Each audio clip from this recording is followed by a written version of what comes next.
Bagaimana kabarnya siang ini Bu Erlinda? Baik. Sehat ya Bu ya? Baik Bu Erlin, pada siang ini kita akan melakukan percakapan pra-observasi untuk observasi yang akan kita laksanakan di kelas Bu Erlin, di mana Bu Erlin sebagai pelaku dan saya nanti sebagai pengamat yang akan mengobservasi. Untuk percakapan kita, apa yang Bu Erlin harapkan dari percakapan pra-observasi kita pada siang ini? Saya berharap setelah kita percakapan kali ini semoga saya bisa lebih matang lagi nanti dalam melakukan proses pembelajaran observasi.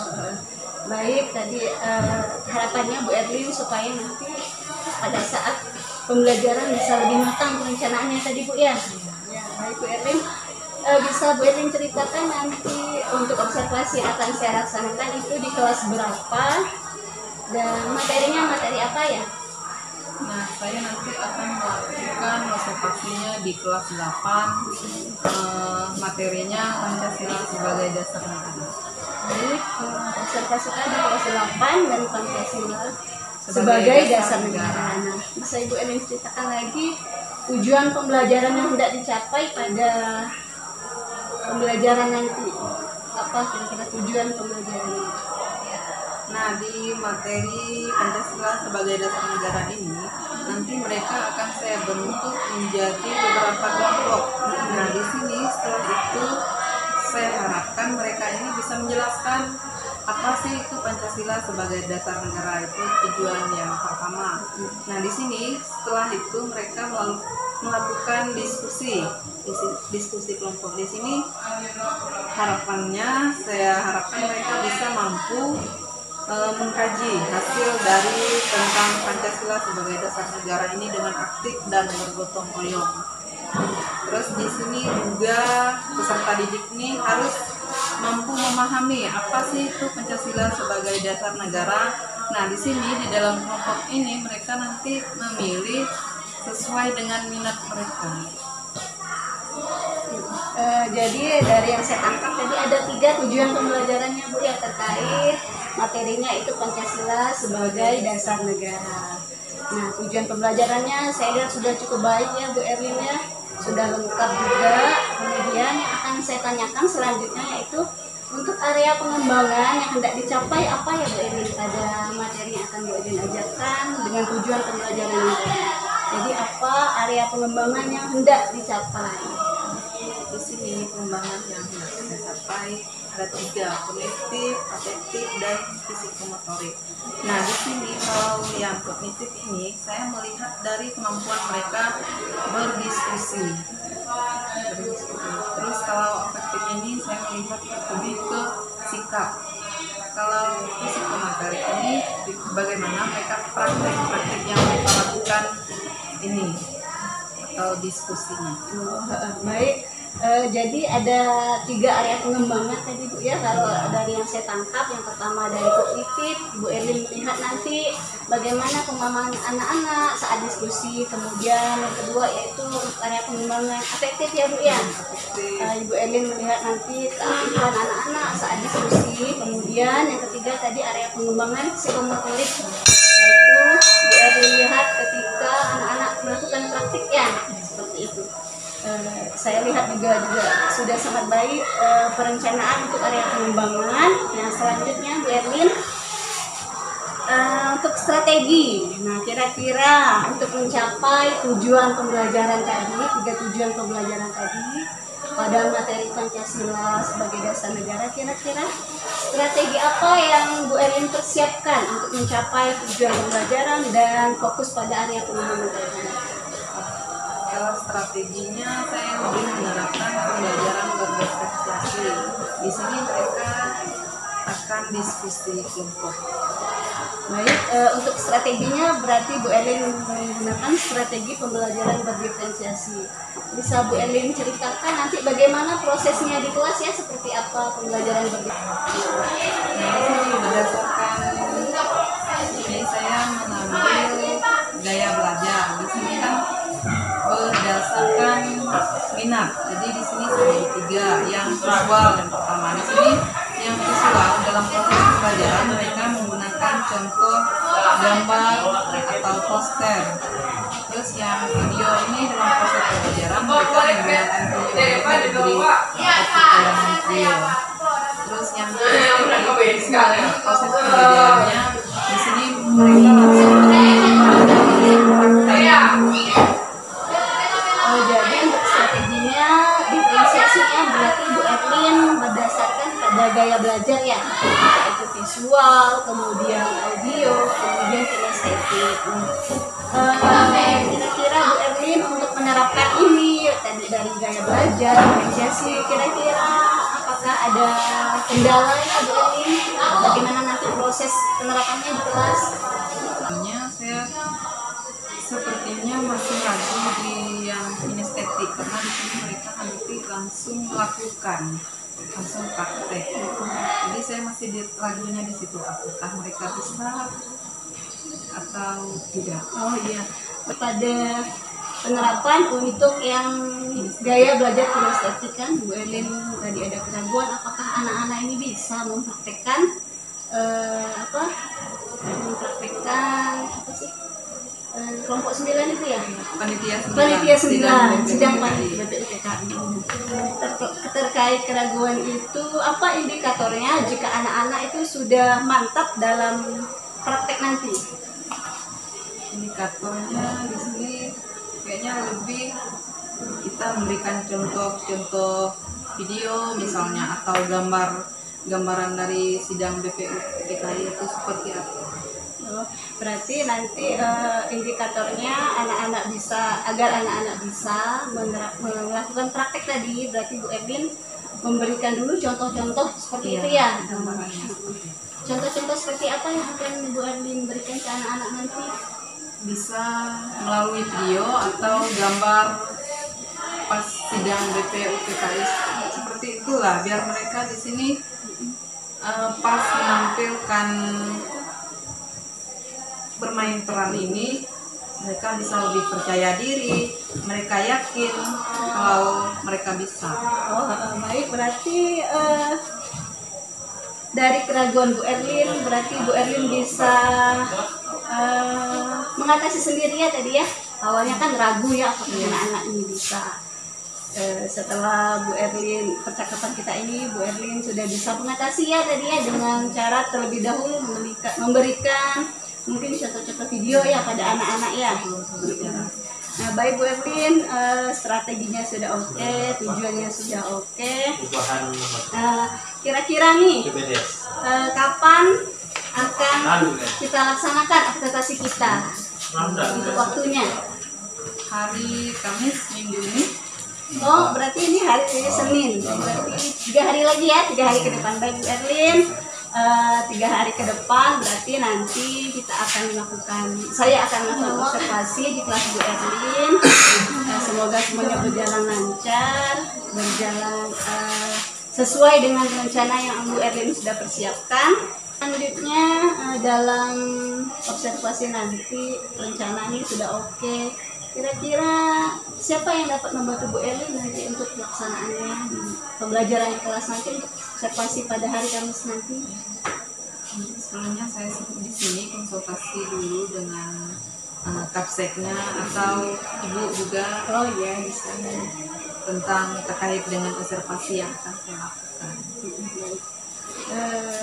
Baik Bu Erlin, kita sudah melakukan percakapan pra-observasi. Saya akan bertanya terakhir, ini pertanyaan terakhir, apa yang Bu Erlin dapatkan dari percakapan observasi kita pada siang ini? Nah, di sini berdasarkan hasil percakapan saya dengan ibu, di sini saya rasa saya bisa lebih matang dalam melakukan perencanaan agar pembelajaran ini bisa berjalan dengan baik. Yang contohnya seperti tadi, awalnya saya ragu yang kelompok kinestetik apakah mereka bisa melakukan sidang BPUPKI ini. Tapi dengan diskusi tadi saya rasa saya sudah menemukan solusinya yang kinestetik ini. Jadi Saya juga senang kita di sini sama-sama diskusi, sama-sama berbagi, berkolaborasi ya Bu Erlin ya. Jadi sampai ketemu di observasi nanti ya Bu Erlin ya pada hari Kamis jam kedua dan ketiga ya. Ya, baik, terima kasih Bu Erlin ya sekali lagi ya.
Siang Bu Erlin. Siang Bu. Nah, baik Bu, pada siang ini kita akan melakukan percakapan pasca observasi ya Bu ya. Di hari kemarin saya sudah melakukan observasi di kelas Bu Erlin di kelas 8 kan ya. Pada mata pelajaran PKN untuk materi Pancasila sebagai dasar negara. Baik Bu Erlin, pada percakapan pasca observasi ini ada beberapa pertanyaan nanti yang akan saya ajukan ya Bu Erlin ya. Nah, untuk yang pertama nih Bu Erlin, bagaimana perasaan Bu Erlin setelah melakukan pembelajaran kemarin di kelas? Setelah melakukan pembelajaran berjalan lancar, siswa pun terlihat senang dan bersemangat dalam mengikuti pembelajaran yang telah kami lakukan. Alhamdulillah, syukurlah kalau begitu Bu. Saya juga melihat sewaktu observasi, saya juga mengamati anak-anak itu sangat antusias dan bersemangat dalam mengikuti pembelajaran di kelas Bu Erlin kemarin. Nah, kemudian Bu Erlin, apa hal positif yang sudah Ibu lakukan selama proses pembelajaran kemarin? Nah, di sini ketika saya menunjukkan video pembelajaran, ternyata disinilah minat anak-anak untuk belajar. Dengan video pembelajaran, anak lebih termotivasi mereka dalam mengikuti pembelajaran. Dan saya sudah menerapkan pembelajaran berdiferensiasi dengan menyesuaikan dengan gaya belajar siswa. Baik, Bu Erlin, hal positifnya Bu Erlin sudah menggunakan media berupa video pembelajaran ya. Kemudian strategi pembelajarannya menggunakan pembelajaran berdiferensiasi tadi dengan menyesuaikan gaya belajar ya. Gaya belajar. Nah, baik. Kemudian dalam menerapkan proses pembelajaran kemarin, apakah ada yang menjadi hambatan atau kendala saat pelaksanaan pembelajaran kemarin ya Bu Erlin ya? Di sini di saat pembelajaran yang menjadi kendala di sini mengkondisikan anak-anak, itu yang pertama. Terus di sini karena peserta didiknya masih kurang terima dengan pembagian kelompok yang telah ditentukan bersama. Padahal sebelumnya sudah banyak pertimbangan yang dilakukan dalam pemilihan kelompok tersebut. Dan di sini masih ada beberapa siswa yang kurang aktif dalam proses pembelajaran yang telah kami lakukan. Baik, jadi dari yang saya tangkap tadi kendalanya dalam mengkondisikan anak tadi ya. Dalam pembentukan kelompok masih ada anak murid yang kayaknya kurang terima ya dengan pembagian kelompok. Padahal ibu sudah mempertimbangkan tadi berdasarkan gaya belajar tadi ya. Seperti itu. Kemudian tadi kata Bu Erlin masih ada beberapa siswa yang kurang aktif. Nah, kemudian Bu Erlin terkait hambatan atau kendala tadi, apa yang akan Ibu rubah untuk pertemuan selanjutnya, untuk pembelajaran selanjutnya nih? Di sini ada beberapa sepertinya yang memang harus dirubah, terutama di sini untuk pertemuan berikutnya saya akan mempersiapkan bahan ajar semenarik mungkin dengan mungkin supaya dapat menciptakan pembelajaran yang menyenangkan dan lebih berpihak kepada murid. Dan di sini saya akan lebih fokus dalam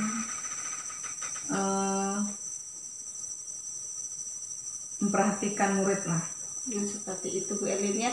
Berarti untuk rencana tindak lanjut ke depannya tadi Bu Erlin akan mempersiapkan bahan ajar yang lebih menarik agar pembelajarannya dapat berpihak pada murid. Kemudian yang kedua tadi Bu Erlin akan lebih fokus dalam memperhatikan dan mengkondisikan murid tadi ya. Nah, baik Bu Erlin, rencana tindak lanjutnya untuk kedepannya sudah sangat baik sekali ya Bu Erlin ya. Nah, kira-kira dari rencana tadi, apakah ada dukungan yang Bu Erlin butuhkan atau siapa yang dapat membantu rencana tadi? Yang pertama dukungan dari Kapsek lah, sekolah, dan bisa juga dengan ibu kolaborasi ya. Boleh, siap. Nah, jadi dukungannya mungkin kepada kepala sekolah dan ibu akan berkolaborasi dengan sama rekan guru juga, siapa tahu dengan saya nanti bisa jadinya baik, bisa nanti bedanya kita bisa berkolaborasi mungkin dalam merancang strategi apa supaya lebih menarik perhatian peserta didik kita Bu ya. Nah, kemudian kira-kira nih kapan akan Bu Erlin rencanakan akan dilakukan rencana tindak lanjut tadi Bu Erlin? Mungkin minggu depan akan saya lakukan. Minggu depan ya Bu ya. Baik nih Bu Erlin, mungkin demikian percakapan pasca observasi kita. Saya tidak sabar nanti nih mendengar cerita Bu Erlin lagi. Nanti kita bincang-bincang lagi ya Bu ya. Baik Bu, terima kasih ya Bu ya. Sama-sama Bu.